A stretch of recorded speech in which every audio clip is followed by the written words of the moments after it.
First this evening, Governor Ron DeSantis just announced Florida will be actively testing air taxis throughout Central Florida by the end of this year. And the hub where it will all be based is just off I-4 in Polk County. 10 Tampa Bay News reporter Annie Kroll joins us live now from the SunTrax testing grounds. That's in Auburndale. Annie, this could change the future of transportation.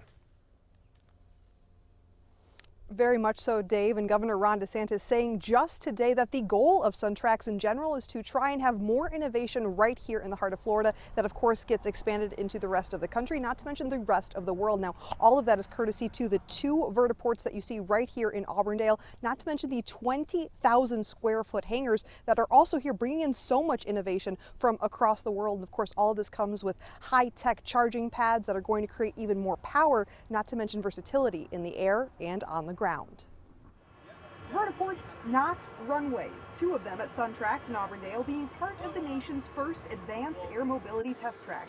Governor Ron DeSantis spending part of his visit to highlight the famous Back to the Future movie quote. Michael J. Fox played Marty McFly. He's like, Doc, you're not going to have enough roadway to get to 88 miles an hour. And Doc Brown said, roads?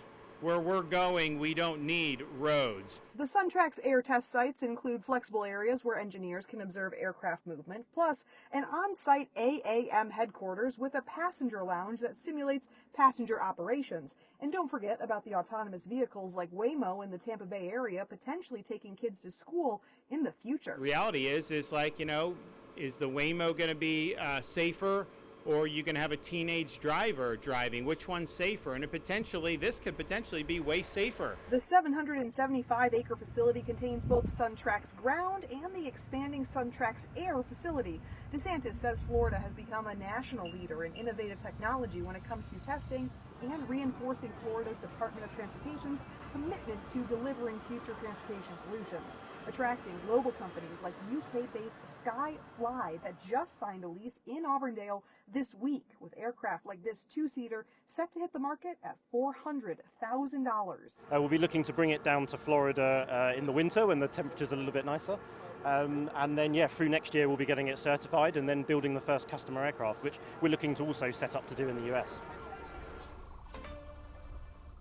So the governor and Skyfly both hoping to have innovations like this lead to having Uber or Lyft just in the air on a much grander scale. Now, these electric vehicles, they are much quieter than you might think with a helicopter, but they do take off vertically. So something that SunTrax is also trying to work on is the fact that they might be able to have a vertical launch pad to simulate what a passenger might feel like if they were in one of these air taxis. And of course, that might be something else that's an innovation and coming to Auburndale soon. For now, though, reporting live in Auburndale, Annie Kroll, 10 Tampa Bay News.